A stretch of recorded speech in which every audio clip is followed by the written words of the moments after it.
Okay guys, आज हम करेंगे N2 311 का नेक्स्ट टॉपिक गन्ने का तना छेदक। गन्ने का तना छेदक sugarcane early shoot borer. नाम से ही पता चलता है कि ये क्या है, तने का पेस्ट गन्ने का पेस्ट जो कि किस पर अटैक करता है, स्तंभ पर या इसके तने पर। तो बात करते हैं पहले हम इसके क्लासिफिकेशन की। आपको इसका फाइलम पता है कि इंसेक्ट किससे कौन से फाइलम से बिलोंग करते हैं, दैट इज आर्थ्रोपोडा। क्लास पता है इंसेक्ट की कौन सी है सॉरी इंसेक्टा। ऑर्डर इसका है लेपिडोप्टेरा और फैमिली इसकी है क्रैम्बिडी। और जीनस स्पीशीज की बात करें तो इसका जो जीनस है वो चाइलो, और जो इसकी स्पीशीज रहेगी वो इन्फस्कैटलस स्पीशीज होती है। तो इसके जो नाम से पता है कि ये गन्ने का तना छेदक इंसेक्ट है। मीन्स ये अटैक किस पर करता है, गन्ने के तने पर अटैक करता है। मीन्स इसका जो मेन होस्ट प्लांट है वो कौन सा है, स्टेम या तना। नेक्स्ट बात करते हैं इसके होस्ट प्लांट की या पोषक पौधों की। तो जैसे नाम से ही पता है कि इसका जो मेन होस्ट प्लांट है वो तना है। इसके साथ मक्का तथा ज्वार बाजरा आदि भी क्या है, इसके होस्ट प्लांट कहलाते हैं या ये इसके होस्ट प्लांट होते हैं। अब गन्ना इसको होस्ट प्लांट क्यों कहा गया है, क्योंकि जो इसकी एग लेइंग है वो गन्ने की लीव्स पर होती है और जो इसका लाइफ साइकिल है वो गन्ने पर पूरा होता है, इसलिए ये इसका होस्ट प्लांट जो मेनली क्या रहता है, गन्ना। नेक्स्ट हम बात करते हैं इसके वितरण की या इसके डिस्ट्रीब्यूशन की। तो डिस्ट्रीब्यूशन क्या है कि हम इसका फर्स्ट तो डिस्ट्रीब्यूशन देखते हैं कि इंडिया में कहाँ है, और सेकंड इसका डिस्ट्रीब्यूशन हम देखते हैं कि वर्ल्ड वाइड इसका डिस्ट्रीब्यूशन कहाँ होता है। तो वर्ल्ड वाइड की जब बात करते हैं तो वर्ल्ड वाइड में बर्मा, जापान, कोरिया आदि देशों में क्या है, ये इंसेक्ट पाया जाता है। और जो इंडिया की अगर हम बात करें तो इंडिया में ऐसे प्रदेश जहाँ पर गन्ने की फसल को बोया जाता है, जैसे उत्तर प्रदेश, पंजाब तथा मध्य प्रदेश आदि में क्या है, गन्ने की फसल को बोते हैं या गन्ने की फसल की पैदावार की जाती है। तो इस इंसेक्ट का जो डिस्ट्रीब्यूशन है वो इन प्रदेशों में रहता है। नेक्स्ट बात करते हैं हम इसका डैमेज। अब डैमेज में आपको पहले भी बताया, तो एक इसकी क्या कंडीशन होती है, इसके लार्वा, ठीक है, और सेकंड इसका होता है एडल्ट। तो लार्वा या एडल्ट दोनों ही जो स्टेजेस हैं वो क्या कर सकती हैं, इनको हानि पहुंचा सकती है। तो इस कंडीशन में, इस इंसेक्ट की कंडीशन में क्या है, जो लार्वल स्टेज है वो हानिकारक होती है, वो इसको प्लांट्स को या क्रॉप्स को हानि पहुंचाती है। तो लार्वल स्टेज कौन सी है, जिसको सुंडी भी कहा जाता है। और अधिकतर क्या है, जो क्षति वाली अवस्था है, क्षति करने वाली, डैमेज करने वाली अवस्था क्या रहती है, सुंडी ही रहती है। ये क्या करती है, जमीन के सहारे, मीन्स जो जमीन के पास उसका तना होता है, स्टेम होता है, उसके अंदर छेद कर कर उसके अंदर घुस जाती है और पूरे तने के अंदर नीचे से लेकर ऊपर की तरफ, जैसे स्टेम है तो यहाँ से ये एंटर करती है और इस तरह इस तने के अंदर ऊपर तक पूरी की पूरी जो इसके फाइबर्स हैं, इसके जो तंतु हैं, उनको खाते हुए पूरी सुरंग की तरह बना लेती है। और इससे क्या होता है कि जो पत्तियां हैं वो, तने के पास की जो पत्तियां वो सूख जाती हैं, जिससे क्या हो जाता है, पौधा सूखकर डेड हर्ट बन जाता है और इसकी बड्स भी सूख जाती हैं। तो डेड हर्ट जो होता है उसमें उसमें एक स्पेसिफिक ये होता है कि जो इसकी अविकसित पत्तियां होती हैं ना, उसको छोड़कर बाकी पत्तियां इसकी हरी ही रहती हैं, ग्रीन कलर की ही रहती हैं। परंतु इसमें क्या होता है, जो डेड अर्थ प्लांट्स बन जाते हैं, वो डेड अर्थ प्लांट्स क्या होते हैं, वीक हो जाते हैं, जो थोड़ा सा मतलब झटका लगने से या खींचने से आसानी से निकल जाते हैं। और ये जो डेड अर्थ प्लांट बन जाते हैं, डेड अर्थ प्लांट में स्मेल आने के कारण ही पता लगता है कि ये जो डैमेज प्लांट है या जो ये डेड अर्थ प्लांट है, ये यहाँ पे है। इट मीन्स कि इस फसल पर स्टेम बोरर का अटैक हो चुका है। तो इससे 25 to 30% फसल भी डैमेज हो जाती है।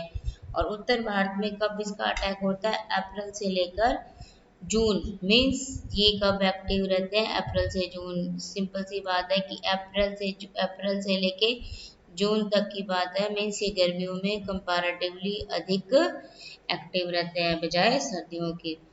और जब इस लार्वा को भोजन नहीं मिलता तो ये उस प्लांट्स को छोड़कर, कि पहले वो डेड अर्थ बन गया तो नेचुरली अब इसको और लीव्स चाहिए ना, जिसका ये रस चूसेंगे, या जो स्टेम और नया स्टेम चाहिए ग्रीन वाला, जिसमें ये सुरंग बनाएंगे, तो ये एक प्लांट से दूसरे प्लांट तक मूव कर जाता है। नेक्स्ट बात करते हैं हम इसके लाइफ साइकिल की। तो इसका जो लाइफ साइकिल है वो क्या होता है कि हमने पहले भी बात करी है कि या तो हमारे पास लाइफ की कितनी स्टेजेस है, 3, और या क्या हमारे पास लाइफ की स्टेजेस कितनी है, 4। तो अब इस जब इंसेक्ट की बात करते हैं तो हमारे पास जो इसकी लाइफ की स्टेजेस है वो है 4। फर्स्ट हमारे पास एग, सेकेंड जो इसका जो कैटरपिलर है या सुंडी जिसको कहते हैं, third pupa, and last is adult. अब आप इस कैटरपिलर को ध्यान से देखो। अगर आपको इसका एग्जांपल मैं बताऊं कि हमारे पास अपने जब हम हरे चने लाते हैं तो हरे चने में ग्रीन कलर की या कभी कभी ऑफ वाइट कलर की ऐसी सुंडियां पाई जाती हैं। तो वो क्या है, लीव्स के ऊपर ही रहती है। लीव्स के ऊपर रहने के कारण क्या है, वो हमारे घरों तक भी इस लीव्स के या इस जो प्लांट्स के साथ पत्तियों के साथ पहुंच जाते हैं।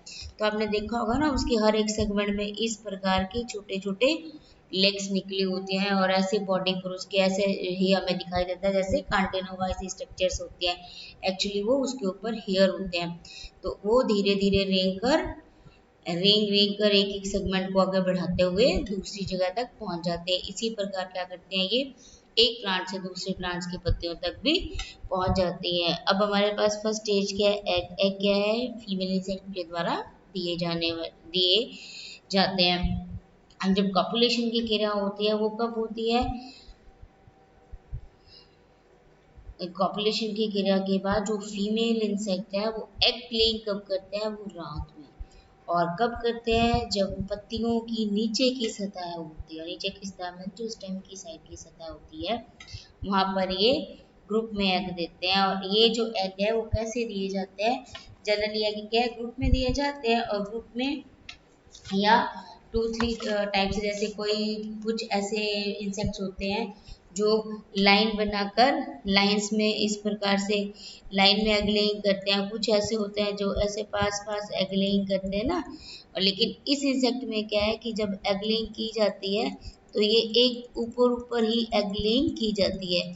इस तरह से पूरा जो ग्रुप है वो एक अंडे के ऊपर दूसरे अंडे को देकर ग्रुप बना दिया जाता है। और 2-3 लाइंस के ऊपर ही एक दूसरे के ऊपर ही एग दिए जाते हैं।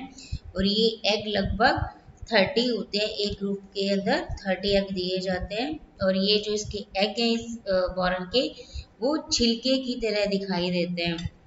और इसका जो हैचिंग टाइम है या जो पककर लार्वा निकलने का टाइम है वो लगभग 4 से 6 दिन के अंदर एग फूट कर या हैच होकर लार्वा के रूप में बदल जाते हैं।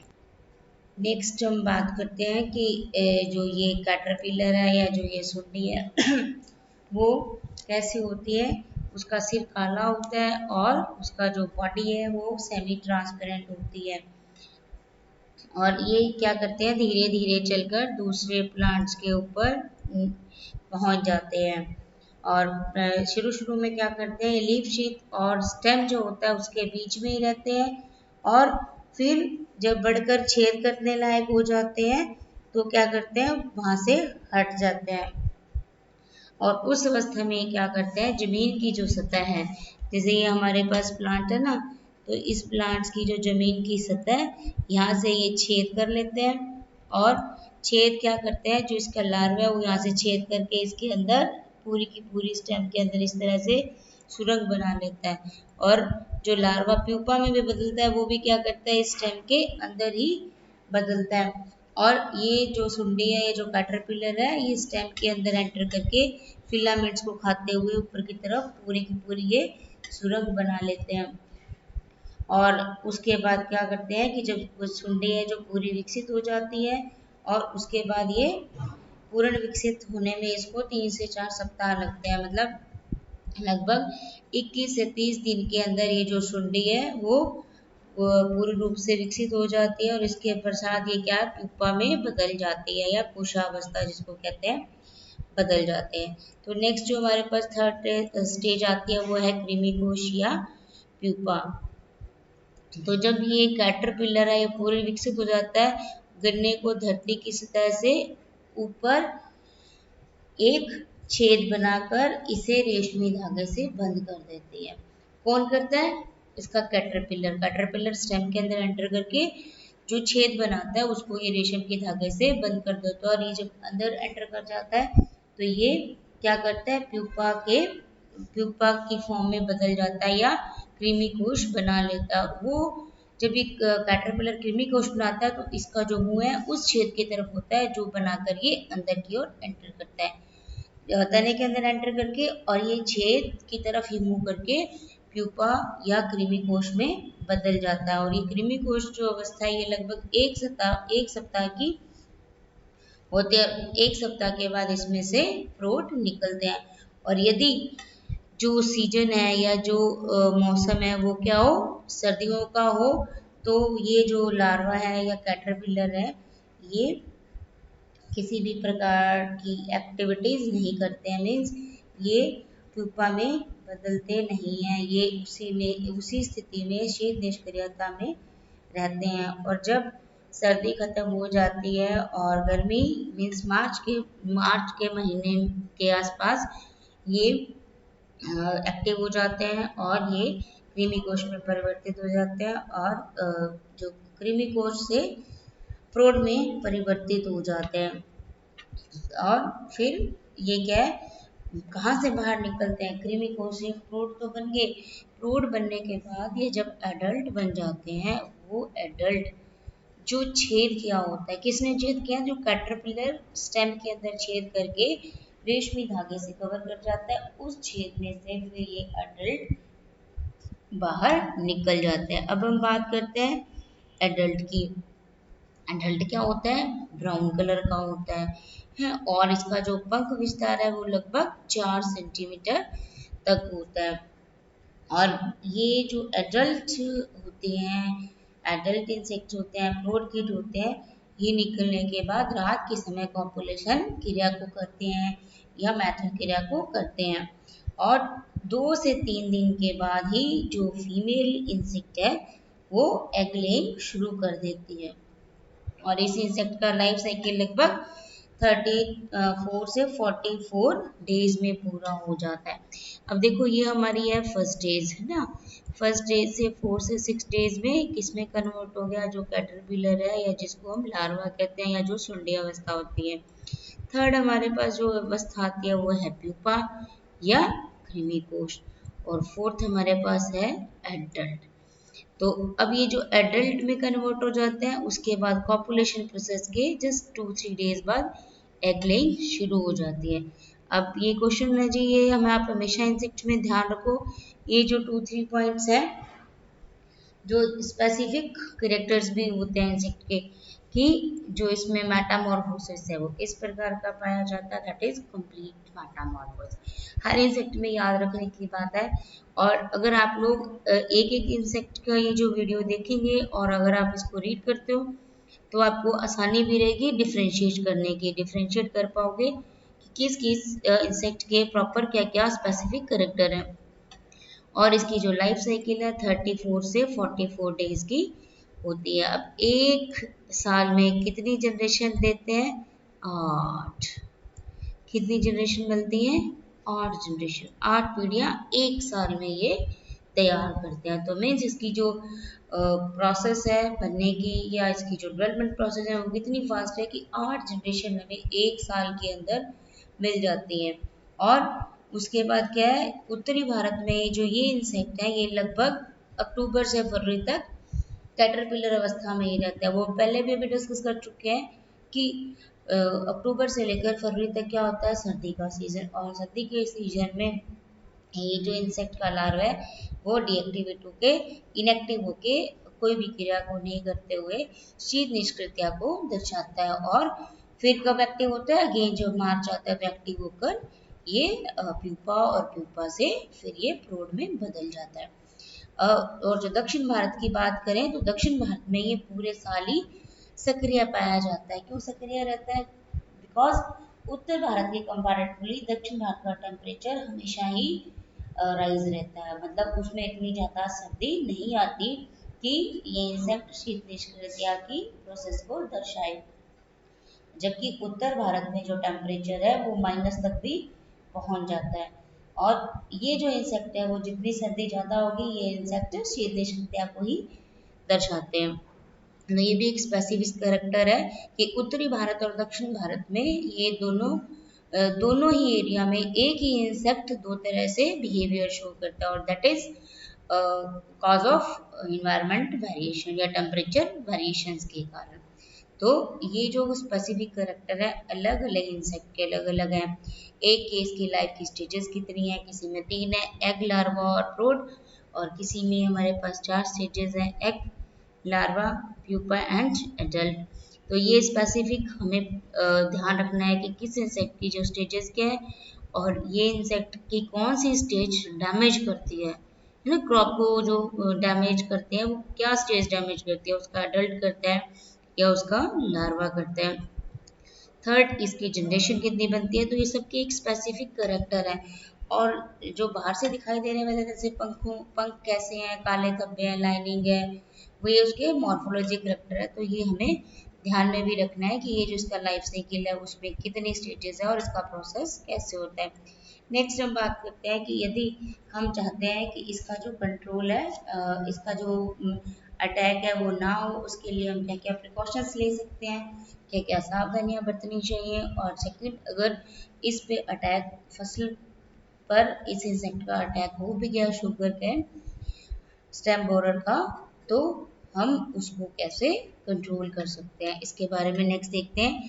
कि फर्स्ट जो हमारे पास ये हम बोल सकते हैं कि एक तरह से ये हमारा काम है कि हम इसको प्रिकॉशनली कर सकते हैं कि जब गन्ने की कटाई करते हैं उसके बाद में जो जड़ या जो भी अवशेष होते हैं उनको जला देना चाहिए, बिकॉज अगर उसके ऊपर इंसेक्ट का अटैक हुआ है तो जब नेक्स्ट फसल आएगी तो नेक्स्ट क्रॉप में भी उसका इंसेक्ट का अटैक हो जाएगा। और गन्ने की जो जड़ है उस पर हल्की मिट्टी चढ़ानी चाहिए, जिससे क्या हो कि उससे जमीन की सतह वाला भाग ढका हो। और जो लीव्स जिन लीव्स पर एग लेइंग हो चुकी है उन लीव्स को ढूंढ कर या ऑब्जर्व कर कर देख कर उनको नष्ट कर देना चाहिए।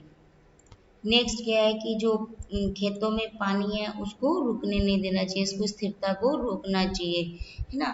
और उसके बाद जब खेतों में हम बुआई करते हैं तो उस समय मिट्टी में 2 ग्राम गामा बीएचसी धूल की 30 किलोग्राम मात्रा को प्रति हेक्टेयर की दर से हम यूज कर सकते हैं। और बुआई के समय क्या कर सकते हैं, गन्नों के ऊपर फीप्रोनिल और कार्टेप हाइड्रोक्लोराइड आदि को हम डाल सकते हैं। और यदि इसका अटैक हो जाए, इस कीड़े का प्रकोप हो चुका है, तो हम कुछ केमिकल्स या कुछ दवाएं जिनको क्या है कि प्रति हेक्टेयर 1200 लीटर पानी में मिलाकर प्रति हेक्टेयर दर से फसल पर हम लगभग 10 से 12 दिन के अंतर से 3-4 बार छिड़काव कर सकते हैं, जैसे क्लोरोफाइसिल और इमिडाक्लोर। और नेक्स्ट हमारे पास ऑप्शन क्या आता है कि हम गन्ने की जो प्रतिरोध जातियां हैं उनको उगाएं या उनकी पैदावार करें जो गन्ने की प्रतिरोधी जातियां होती हैं। तो इस प्रकार के हम ये जो प्रॉपर तरीका है कंट्रोल करने का, और इसमें एक हमारे पास और सपोर्टिव फैक्टर होता है वो है नेचुरल एनिमीज, कि जो इस इंसेक्ट के प्राकृतिक शत्रु होते हैं, उनको हम इन किसी भी अवस्था में जो परजीवी है उनको हम इसके ऊपर परजीवी के रूप में रख सकते हैं या परजीवी के रूप में यूज कर सकते हैं। एक है एग पैरासाइट जो इसके एग को नष्ट करेगा। ओके, सेकंड है हमारे पास सुंडी परजीवी जो कैटरपिलर पर अटैक करता है, कैटरपिलर पर परजीवी होता है। थर्ड है हमारे पास कृमि कोष परजीवी या जिसको हम कहते हैं प्यूपल फॉर्म, प्यूपल फॉर्म के ऊपर जो परजीवी, तो इन परजीवियों को यूज करके भी हम इस इंसेक्ट के प्रकोप से बच सकते हैं।